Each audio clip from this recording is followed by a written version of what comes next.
Good morning, everyone. Welcome along to our webinar for today, Leading a Remote Team Through Disruption. Great to see you on the call. Very grateful for you joining me for today's session. Just a quick intro to Zoom if you haven't used it before. There's a small toolbar towards the bottom of your screen on whatever device you're using. It'll give you access to a Q&A function and a chat function. So I invite you to use the chat to provide answers, responses to any of the questions that come up during the webinar. And the Q&A function is also somewhere where you can pop in questions that you feel are perhaps more relevant for the broader audience. And we would normally deal with those in the Q&A session at the end. So we have some time set aside for general Q&A at the end. I would love for you to engage as much as you can with this session today. Again, feel free to share your experiences, ask questions, and we try and make it as engaging and as informative as possible for you. Okay, let's dive in. So the session outline for today's session is, I'm going to start by talking about prioritising your self-care. So the context is you leading a team that's now remote because of some of the changes in work practices we're experiencing. Self-care hugely important. We're going to spend a little time talking about that. Also talk about getting into a better understanding of your team members and what might be going on for them and how that can guide the way that you communicate with them in terms of the frequency, the method, the language that you use. Just better understanding your team members can also help you lead them better. Helping your team focus on shared goals. There's some really good science behind the fact that when a team has goals that they share and they're all engaged with, that actually helps them from a psychological point of view. It helps with their brain chemistry and brain performance. So focusing on shared goals, really important. We'll also talk a little bit more about bringing focus and clarity to virtual meetings. So back in the good old days, love how we do that, back in the good old days. Before all of the current disruption, most of our team meetings generally were face-to-face in a room. Maybe we did them in the work area, stand up, whatever it happened to be, but there was some physical presence there. All of that's changed. We have some really good tips for how you can help make your team meetings more effective, get everybody more engaged, and leave the meetings with a sense of having achieved something. And lastly, some tips on how to communicate with your team to help increase their sense of certainty and autonomy. And I'll dive into those terms in a little more depth as we go through.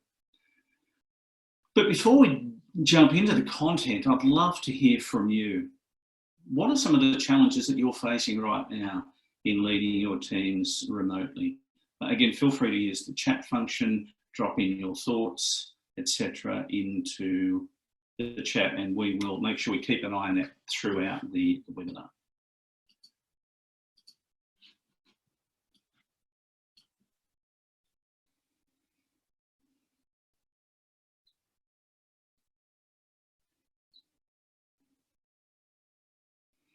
Okay, fantastic.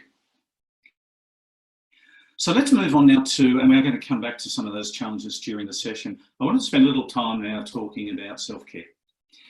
The metaphor, obviously the slide that we've used in the presentation is the oxygen mask. You know, when you're taxiing out to the runway, or when we used to be able to do that, and the cabin crew would be going through the safety demonstration, and part of that was talking about if oxygen is required, a mask will drop down from the panel above you.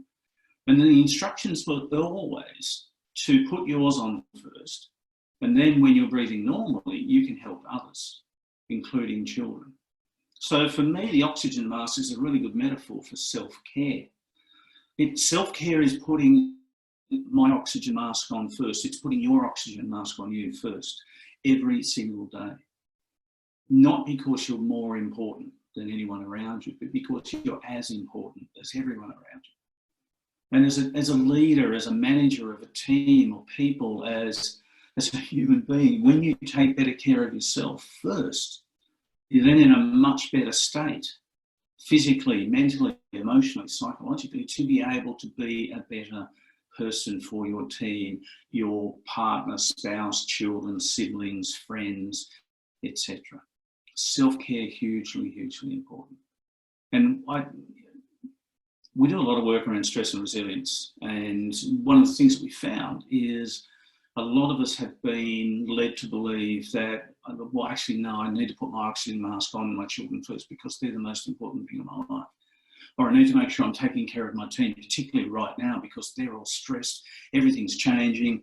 They don't necessarily have a right setup at home. We're not really sure what's going on. There's a lot of uncertainty, a lot of stress. So I need to make sure I take care of them first. I understand why we might think that way, but it's a flawed perspective. So self-care first. And I'd love to hear from you now. Again, I invite you to drop something into the chat box. What are some of the things that you do at the moment to refill your oxygen tank every day? Again, please feel free to share. I'd love to hear from you.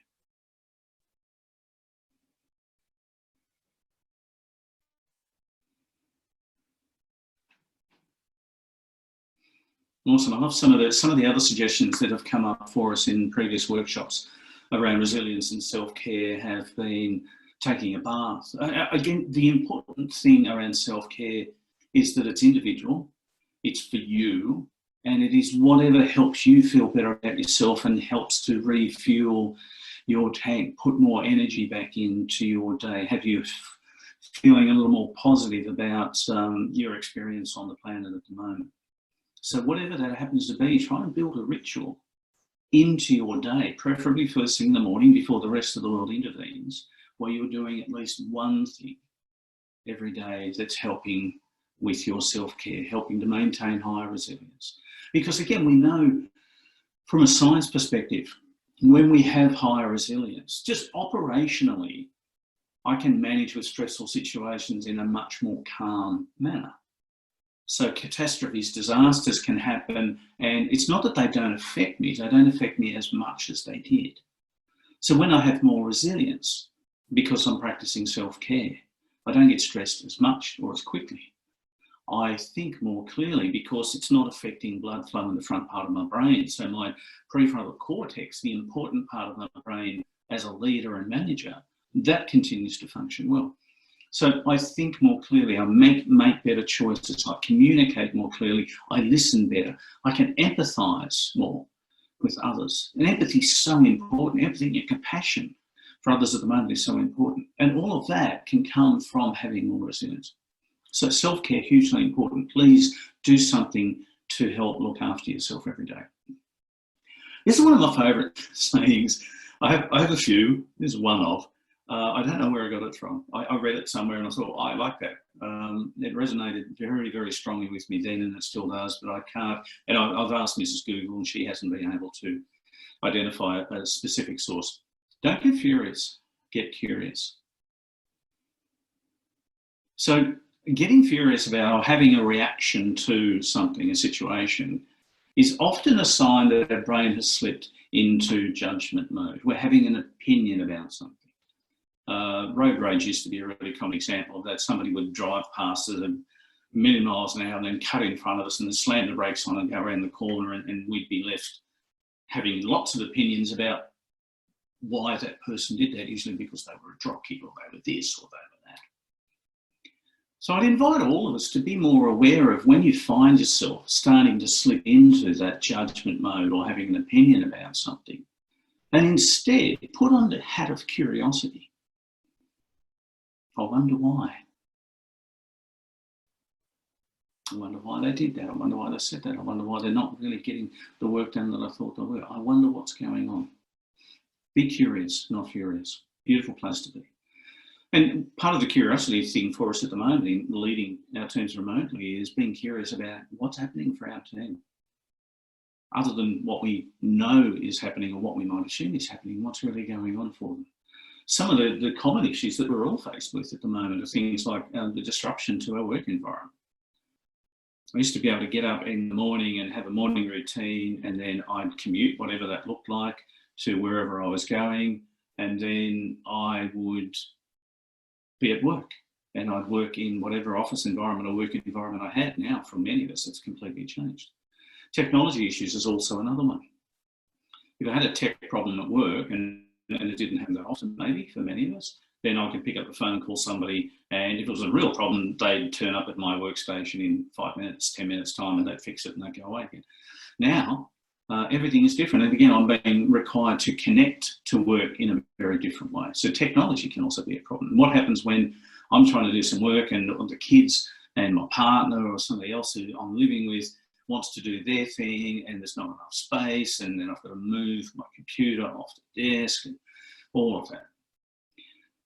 So being in a work environment where suddenly I'm surrounded by other non-work people, family, can be confronting and challenging in some respects. There's a lot of uncertainty out there. We don't know what's happening in the context of when is this going to finish. We know it will end. There's no question. It will end, but we don't know when. And our brain doesn't like that. So uncertainty is a cause for concern for some, and one of the things that leads to is stress. And again, when we're stressed, we don't think clearly, we don't make good choices, we don't communicate well, we don't listen well, and we definitely don't empathise with other people. So all of this, part of it, all of this could be happening for your teams at the moment. What does it mean? Well, it means if I'm aware of what's going on for each of my team members, then I can use that information to guide how I communicate with them, how I interact with them, perhaps how frequently I check in with them. I have a question for you. Given that everybody's now being asked or told that they must work from home, I just wanted to share a survey. So it's a study that's been done every year since 2012, surveying 5,500 businesses. And the question they're asking people is, what would be the number one reason for you wanting to work from home? Fewer distractions?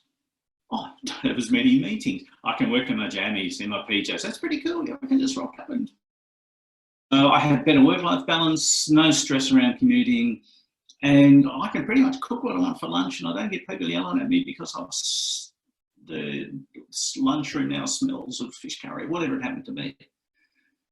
So which of those do you feel is the number one reason for people wanting to work from home? And this has consistently been the same number one reason for the last 6 years. Again, I invite you to jump into the chat box and share your thoughts. Working my PJs, I like that. Better work-life balance? Fewer distractions.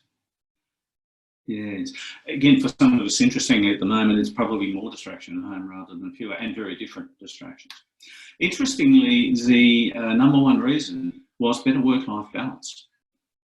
One of the other things that can be happening for your teams at the moment, it could also be something that you're experiencing, is that in the past, if we've elected to work from home, maybe for a week, or maybe it's just a couple of days during a week, that's generally been a choice that we've made. Now, yes, in some cases it may be because we had to stay home and care for a sick child, but it's still to some extent a choice that we've made, so we have some autonomy.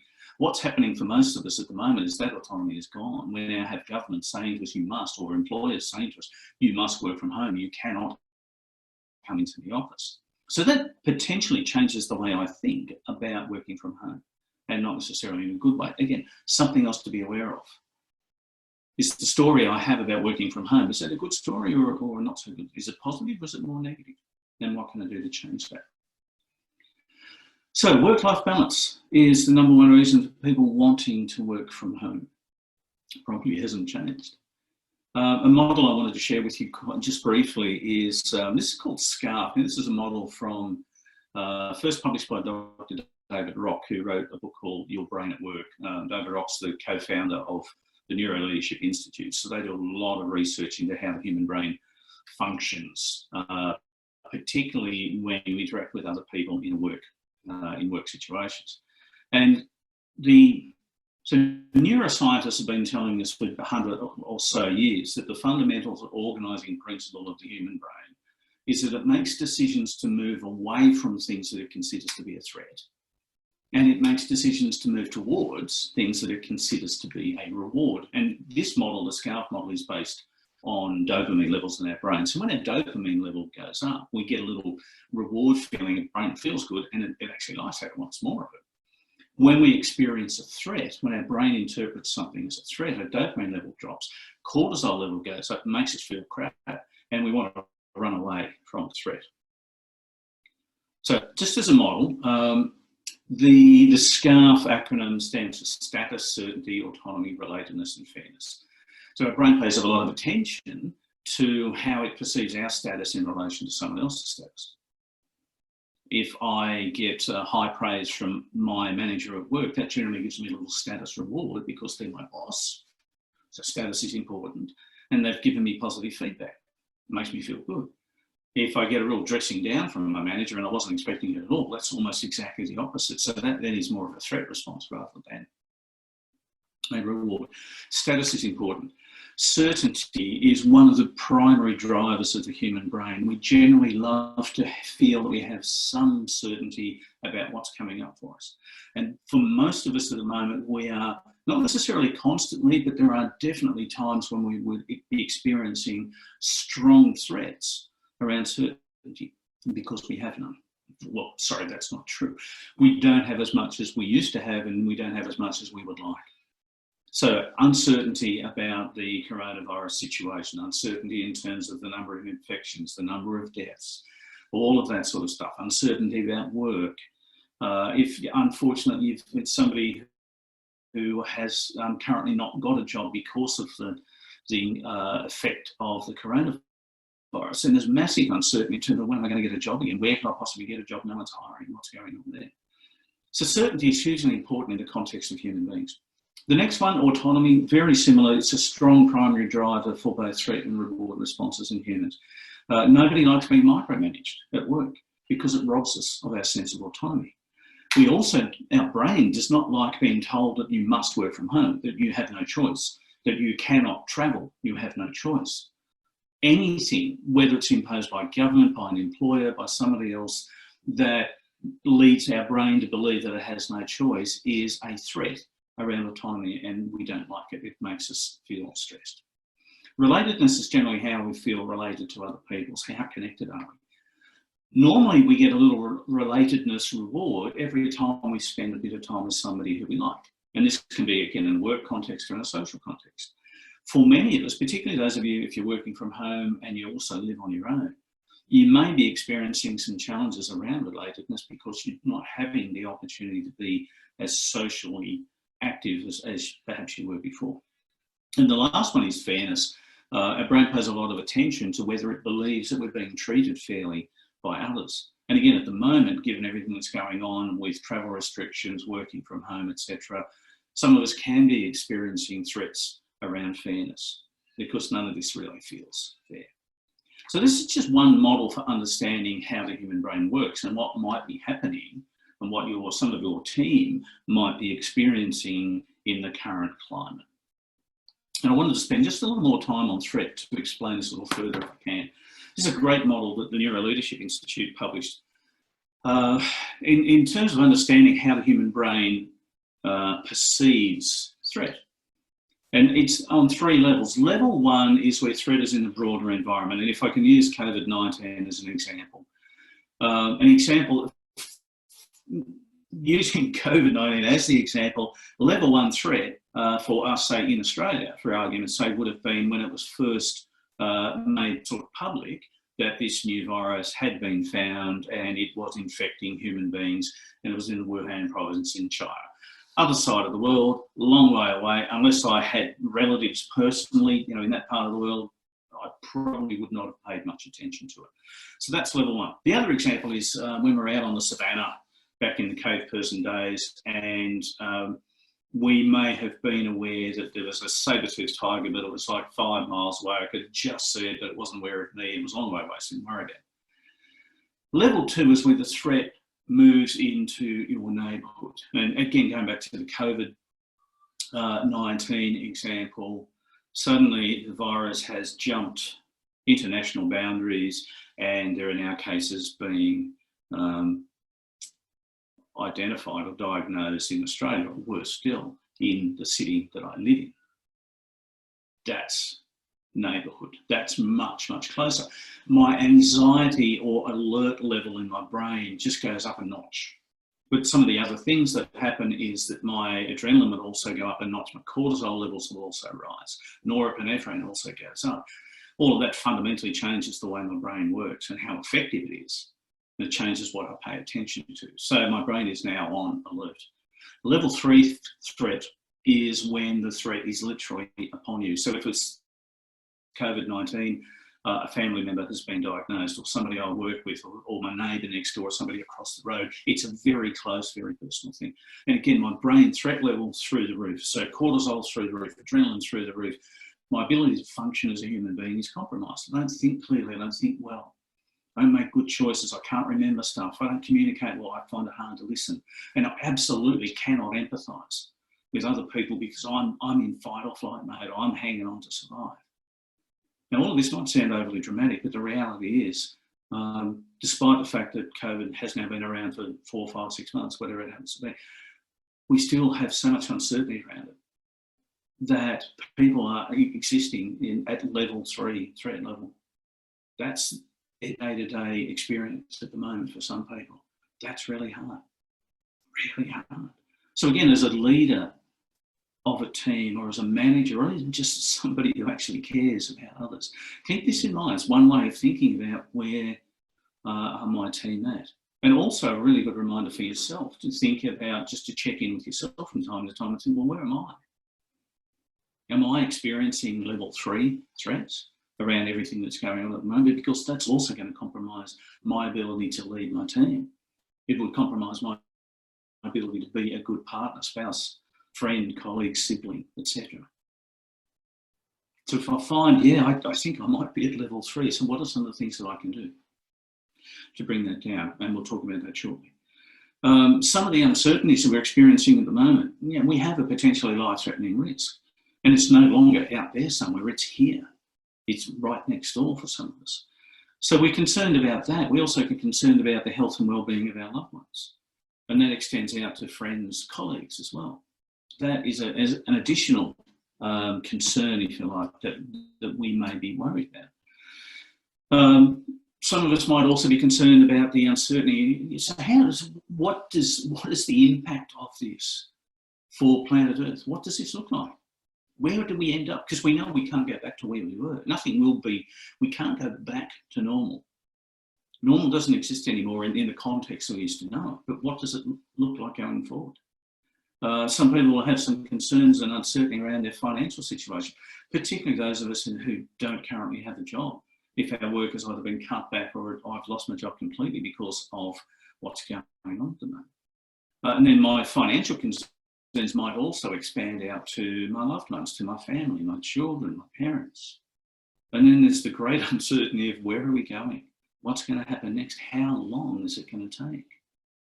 Either for us to be able to control this to a point where we can have some freedom again, or until somebody develops a vaccine and has time to be able to test it fully so that we can feel comfortable that, yes, I'll actually get vaccinated and I'm okay with that.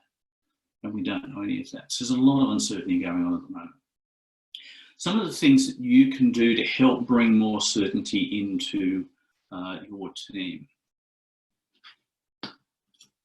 One of my, a quote that we picked up a couple of weeks ago, and this is just talking about teams and shared goals. Winning teams have the least amount of distraction, so really good focus. They have a really tight group of people working towards the same common goal. Part of the opportunity for us as leaders of teams at the moment is to help keep the team focused. With all of the noise and distraction and all of the mess that's going on around us, there's still opportunities for us to bring everybody into a shared common goal over the next month, 2 months, 6 months, however long. And the first step for us in doing that is fix your focus first. So if you're not really clear as a leader of a team, as a manager, where the team needs to be going, what's important, what's less important, what should we be focusing on right now as a team? So get your focus sorted first before you start communicating with the team around that. And I'd love to hear from you right now. It's another question for you. Again, please feel free to drop your thoughts into the chat box. What are some of the things that you're doing at the moment to keep your team focused on their goals? I'll give you a couple of minutes to drop your thoughts down in the chat box, and I will drink of water.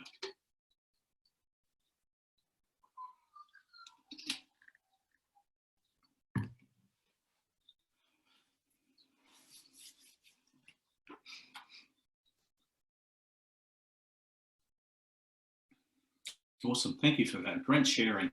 Really appreciate that, and some great ideas. One of the other things to keep in mind around shared team goals is that goals don't necessarily all have to be work related. Going back to the work-life balance thing that I mentioned earlier, and that was the primary reason for people wanting to work from home.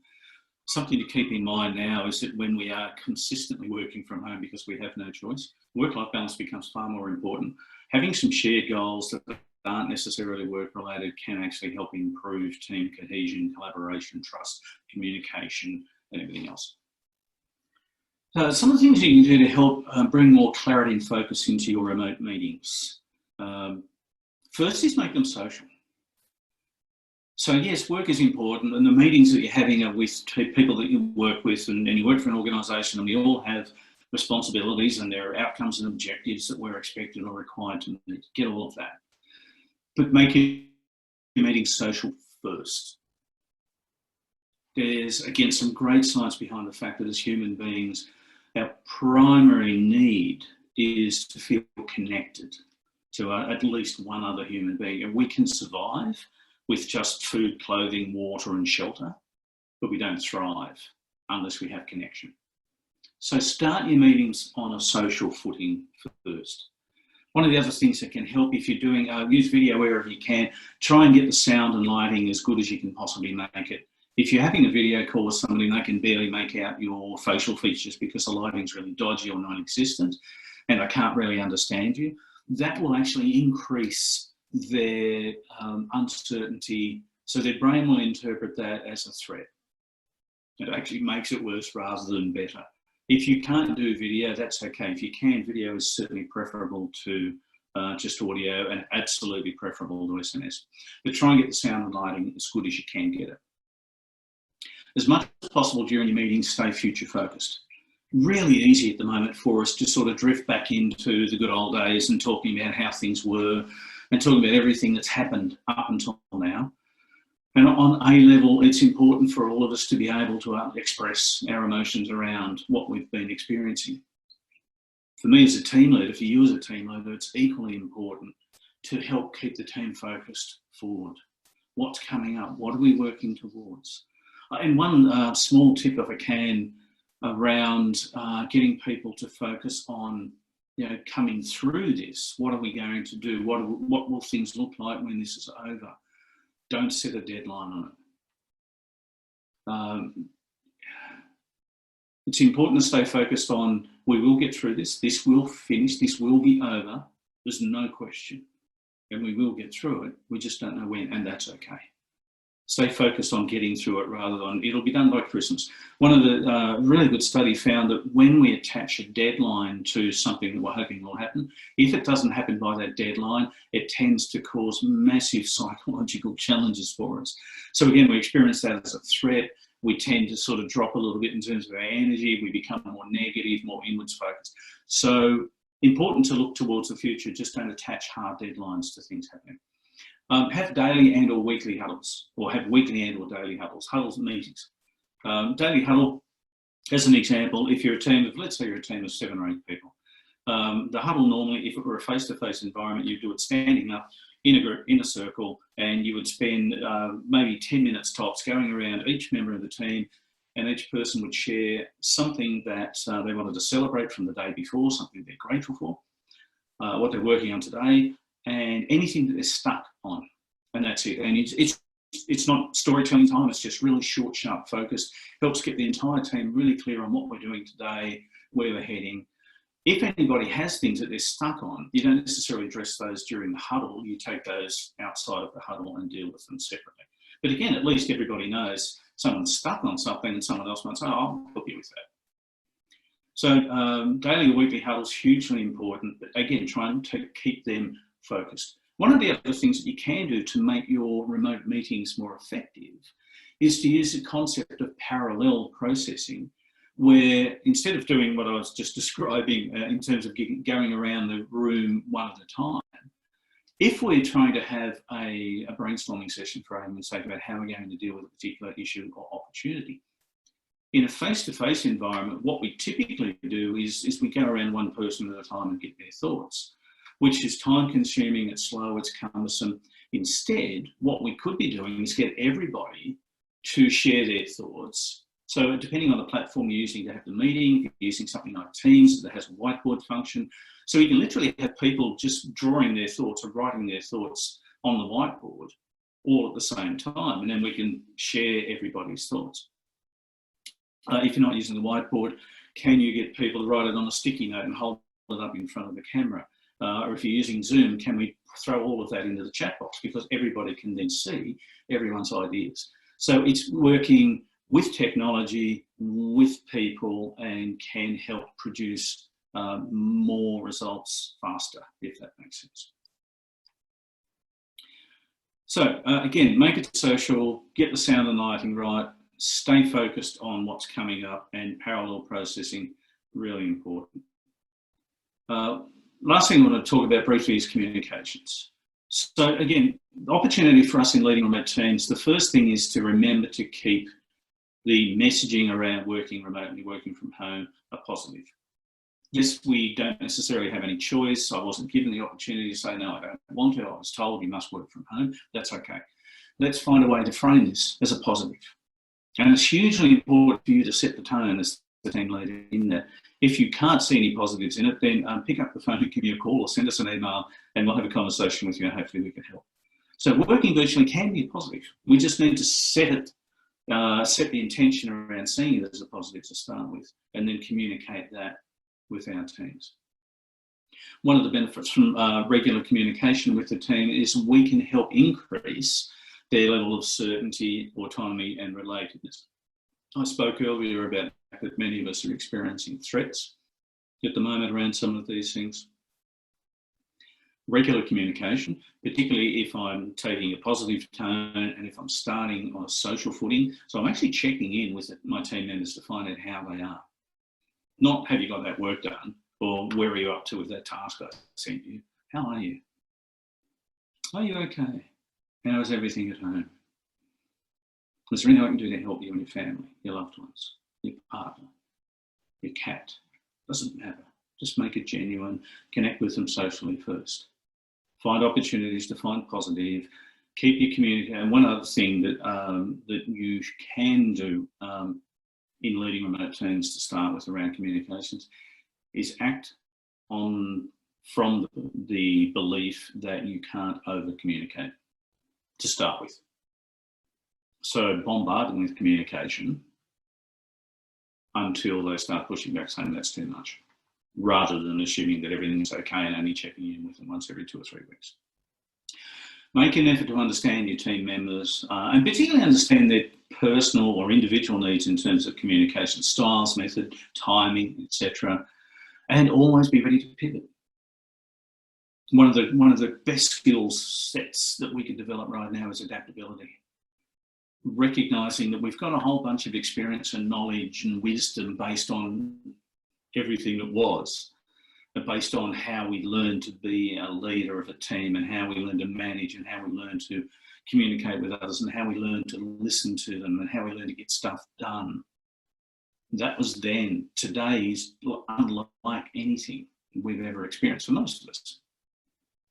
Recognizing that that may continue to happen over time is also important. So being ready to pivot, being willing to identify, well, okay, the way I'm doing this at the moment, the way I'm communicating clearly isn't working, so what do I need to do differently? Part of that comes back to the curiosity thing. In terms of staying connected with your team, regular team meetings, just make them consistent, make them regular, make them fun. Yes, they need to be work related. Yes, we need to focus on work goals, but make sure there's a social fun aspect in there wherever possible.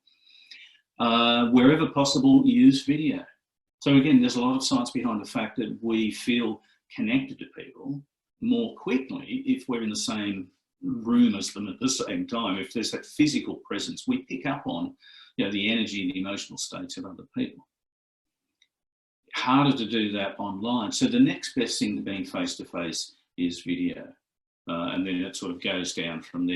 Email, text is probably the last way of communicating with someone. So if you can pick up the phone and have a conversation with somebody as well as send them an email, do that rather than just send them the email. Yes, it's more effort, and at the same time, it will create more trust, collaboration, and productivity for the person involved. Starting meetings on a positive personal note. Again, find opportunities to make some of this fun. Have an online lunch and learn once a month. Get the team together. We're going to break bread. Yes, we're going to do it remotely. We'll have video. You'll be having soup. I'll be having something. Someone else will be having something. It doesn't really matter. And the lunch and learn, the learn part, make it about something that's got nothing to do with work. But it's something that someone is interested in, or maybe it's something that the group is interested in. Find opportunities to have virtual lunches and or coffees with your team members on an individual basis as well. It doesn't have to be long. It can be a 10-minute chat. You can literally make yourself a coffee, they make themselves a cup of herbal tea, whatever they happen to like, and you sit down, video, and just have a chat about life, the universe, experience, what's going on, what's happening for them. Some of the technology that's available at the moment, this is one of the positive things about working from home, is we now have, there's never been a better time to be alive on planet Earth, to be able to connect with people who are separated from us. Never been a better time. Some of the platforms are available. Slack, Zoom is the platform we're using at the moment. We use it a lot. Microsoft Teams. Microsoft have invested a lot of money in making Teams the successor to Skype for Business, which is gradually being transitioned out. And there's some really good functionality in Teams. Things like the whiteboard app that you can use in team meetings to help, again, make them a little more fun, but also make them more productive.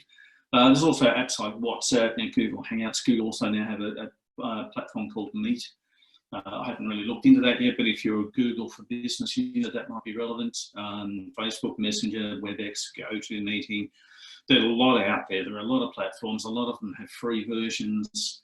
Again, just take the opportunity to create, to leverage the technology to create opportunities to connect with your teams more of the time, as much as you can. Okay, I'm conscious that I've bombarded you with a lot of information. I've thrown a lot at you. So I have a question for you now. I'm going to pause, take a breath, have a drink. What are you going to work on? I'd love to hear what are some of the things that you want to commit to now to become a more effective team leader for your team. Feel free to drop your thoughts into the chat box.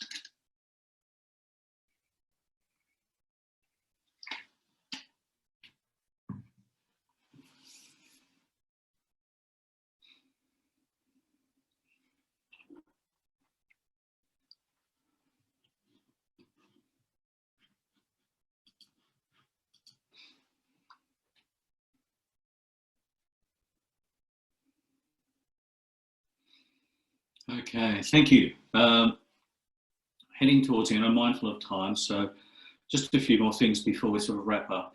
One is just some resources that we thought might be helpful for you in providing additional support, ideas, techniques, if you like, for leading your team remotely. We are going to send you out a copy of the slides and links to all of these resources. Vanessa Van Edwards does some great work with the science people and some good strategies for virtual teams and remote workers. A really good article by the Harvard Business Review on how to collaborate more effectively with remote teams. Forbes also have a good article on tips for managing employees. And there are a number of podcasts available at the moment around leading remote teams that you might be interested in. So again, we'll send all of this out to you in the next few hours after the webinar. I also wanted to let you know that we are running a number of other we're calling it disruption series webinars on topics such as transitioning into working from home, because that's still becoming an issue or an opportunity for people. Helping your children to learn at home, which again for some of our clients and some of our followers is becoming a real thing.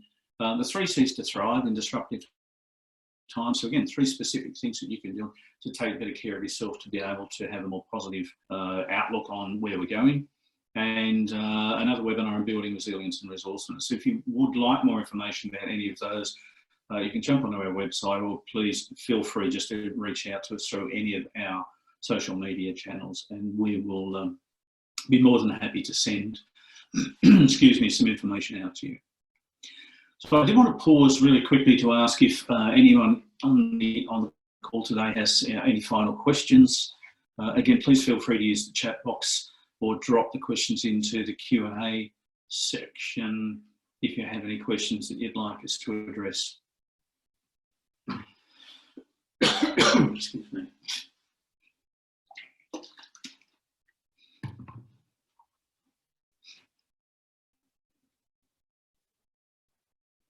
Fantastic, thank you so much. I have one last question for you, if I may. And again, I'm not necessarily expecting you to answer now, but something I'd love for you to perhaps give some thought to and let us know. And are there any other topics, issues, challenges, opportunities you're dealing with at the moment that you would like us to perhaps address in a webinar?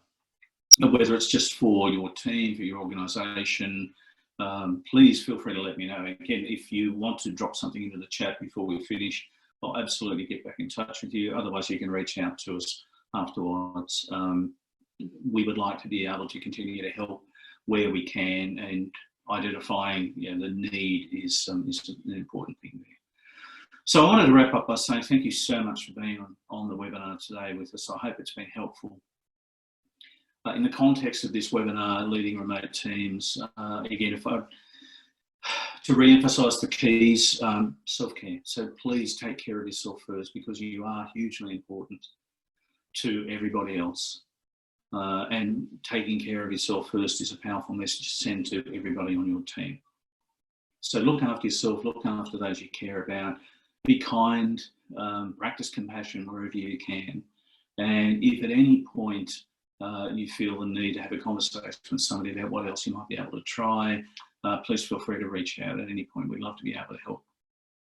Thanks again for being on the call. We'd love for you to stay connected with us online if that's something that would be of value to you. So feel free to hook up with us on any of our social media channels. Thanks again. Have a great week. And I look forward to speaking with you again, or at least seeing you perhaps on one of our future webinars. Have a great week. Bye-bye.